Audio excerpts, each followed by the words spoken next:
Ciao a tutti amici di Mattoscacco, passiamo ora al secondo esempio, sempre una partita del grande campione armeno Petrosian. Questa è una Kasparov-Petrosian, una delle poche a quanto pare, non è che ce ne siano tantissime, dell'81, giocata al super torneo di Tilburg e molto famosa perché il giovane Kasparov era una di quelle partite lungo la sua ascesa verso il titolo mondiale, che tra l'altro l'avrebbe portato ad avere il primato come punteggio Elo che tuttora vige, in quanto ha superato i 2800 punti. Una partita che lo stesso Kasparov ha ricordato più volte per i benefici che apporta del suo gioco vedere la maestria di Petrosian, anche se in questo caso, come vediamo, non avrà fatto vita facile. Andiamo direttamente alla posizione che intendiamo esaminare, alla 30ª mossa. Kasparov gioca con i bianchi, col bianco, Petrosian col nero e in questa partita lo stesso Kasparov parla di un suo come un attacco che sembra irresistibile e in effetti dice il vero.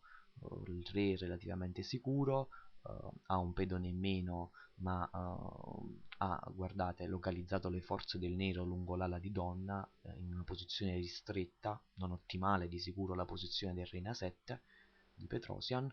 In più i pezzi del nero sono legati, impossibilitati a svolgere un ottimale ruolo offensivo o comunque un ottimale controllo della scacchiera. Probabilmente i piani del bianco in questa situazione sono quelli di raddoppiare evidentemente le torri lungo la colonna B, attuare al momento giusto la spinta del pedone A, distruggere quanto più possibile la struttura difensiva del nero. Dopo aver raddoppiato le torri, una discesa della regina in B1 sarebbe l'ideale, dei pezzi collocati nelle case giuste per degli ottimi, dei validi sacrifici posizionali. Del resto anche un alfiere che è indirizzato verso una buona strada. È una posizione offensiva notevole, soprattutto perché appunto i pezzi del nero sono in uno spazio, operano in uno spazio molto ristretto. Vediamo come va avanti questa partita. Dopo questa spinta infatti che era avvenuta di A4, si è mossa A4, si ha B5, il bianco logicamente cattura perché così può iniziare la sua demolizione delle difese e dopo questa cattura C per B5 Kasparov gioca la buona mossa torre A2 attaccando ai raggi X il re nero. In questo caso aprire le linee non avrebbe di sicuro favorito Petrosian, cioè una batteria offensiva troppo forte e Kasparov analizzando questa partita dice che in una posizione che sembra apparentemente così sfavorevole per il nero si sarebbe aspettato la restituzione del pedone che il bianco, cioè lui, aveva dato in apertura tramite questa sequenza, questa variante, queste mosse in pratica, questa linea. Alfiere, alfiere D6, dopodiché dopo questa mossa ci sarebbe stata appunto la cattura del pedone in B6, in B5, torre obbligata a prendere, logicamente in questo caso c'è un'inchiodatura, e dopo un ulteriore scambio alfiere per cavallo in D6, cattura presa del cavallo da parte della regina, c'è questa doppia inchiodatura che è davvero favorevole, ottimale per il bianco, inchiodatura qui del pedone, anche del cavallo per questo lato, perché logicamente c'è un rischio di attacco della regina discesa verso B7. Logicamente non è una posizione del favorevole per il bianco, ma Kasparov, come molti altri grandi maestri, in una posizione di partenza del genere avrebbero cercato comunque di salvare il salvabile, cioè senza minare ulteriormente la posizione. Quindi era questo il pensiero, era questo ciò che si aspettava in definitiva il gran maestro russo. Ma il suo avversario Petrosian anche in questo caso con un elevato studio della posizione e dei suoi segreti, che ha davvero del magico anche a detta di Kasparov, continuò con Re B7. Re B7 ostruisce la torre, sempre attaccato era GX.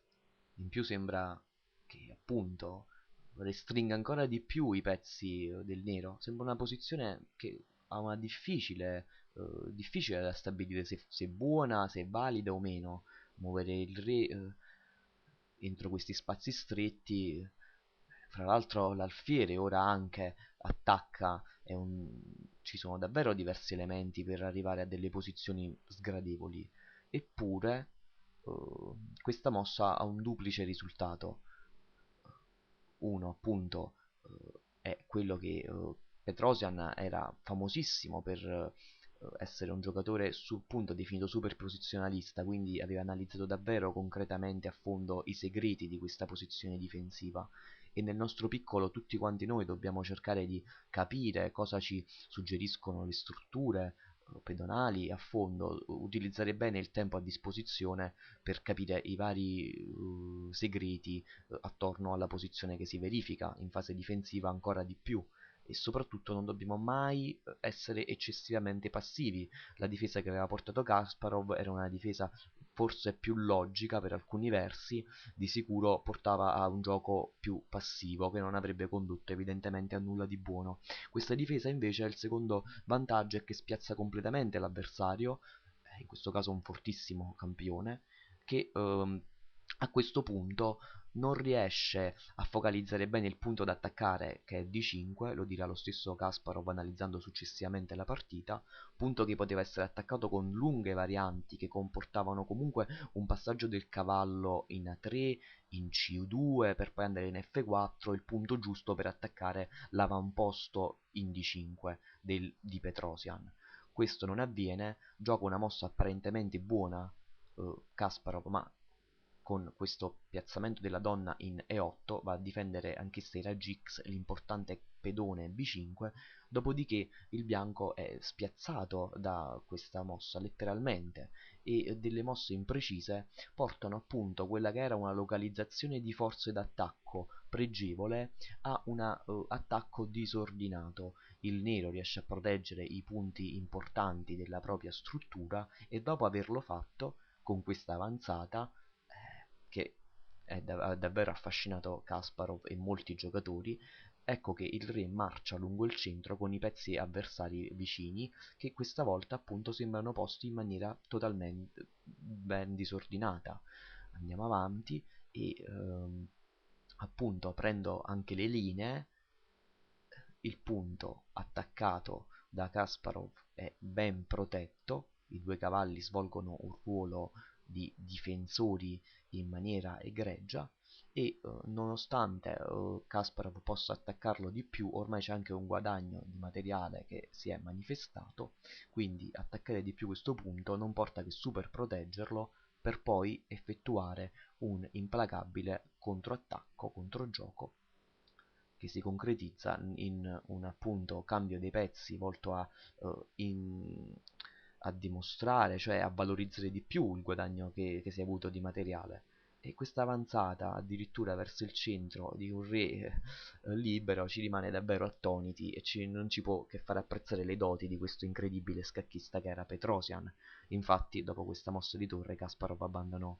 I due video, i due esempi che ho fatto ci tendono appunto a far capire di come sia importante avere dei piani difensivi che tendono appunto a difendere i punti giusti, a dare l'importante valore allo studio della posizione, allo studio delle minacce che ci fa il nostro avversario e forse la cosa più importante che si deve capire da questi due esempi è che bisogna sempre effettuare delle difese che appunto non significhino giocare in maniera passiva, ma significano giocare con le giuste strategie strategie, analizzando a fondo la posizione per attuare dei contrattacchi forti, validi, che possano appunto capovolgere l'esito della partita. Con questo secondo esempio concludo il mio articolo su Petrosian, spero vi sia risultato interessante e saluto tutti i lettori di Mattoscacco.